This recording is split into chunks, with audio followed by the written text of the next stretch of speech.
Hey, everybody, and happy Wednesday evening from my office in Raleigh, North Carolina. I have been teaching all day, and I have on my jammies. I just got through wolfing down some food, and I'm sitting here at my desk trying to get some administrative stuff done before I hit the road again tomorrow morning.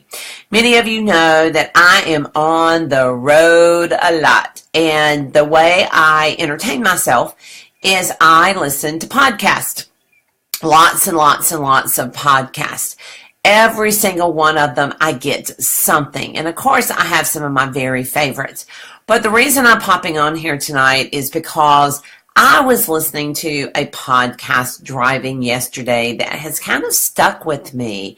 And I want to tell you a little bit about it. So, for the probably the last couple of weeks, I've been out talking a lot about pricing and negotiating and those big topics. And I have been met with lots of angst from real estate agents.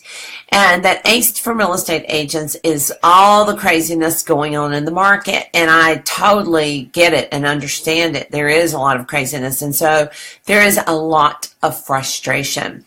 And it was really interesting that I keep hearing all this frustration, and agents are so upset and they're so angry. They're angry at sellers and appraisers and all of these things because they're desperately trying to get to their buyers the house that they want, and there's all of these barriers going on.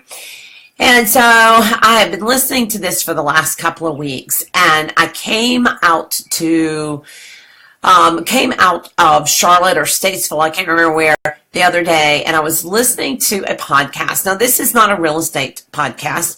In fact, it has nothing to do with industry. I was listening to a podcast called, it's for speakers. It's for professional speakers, and a woman named Jane Atkinson does the podcast, and she generally just does interviews.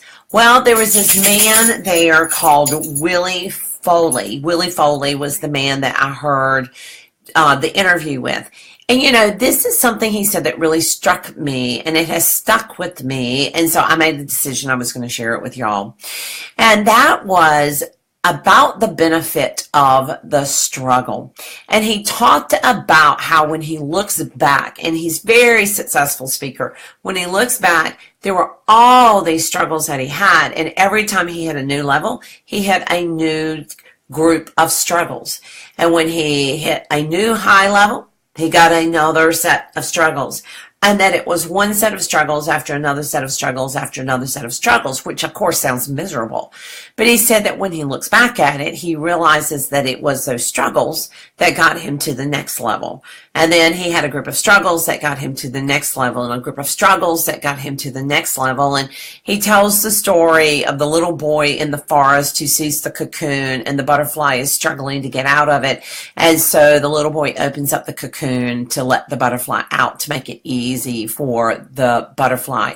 And of course, the butterfly then fell on the ground and died because it did not have the strength in order to live, to survive. It was the fight of the cocoon that made the butterfly strong enough.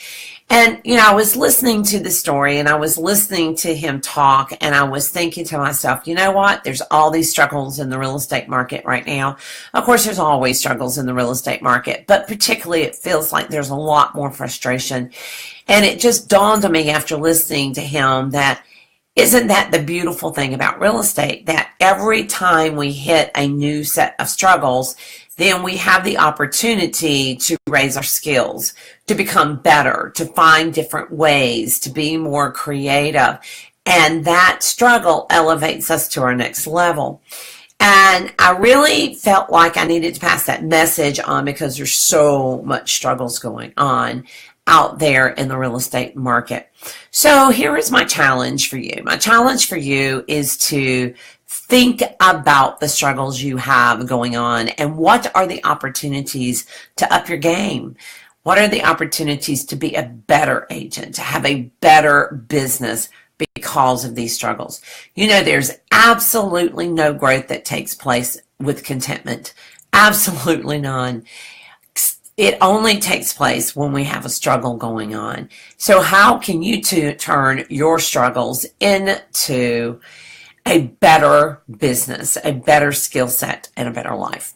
So that was just kind of what I was thinking about tonight as I was sitting here doing my paperwork, and I wanted to come out and share it with you.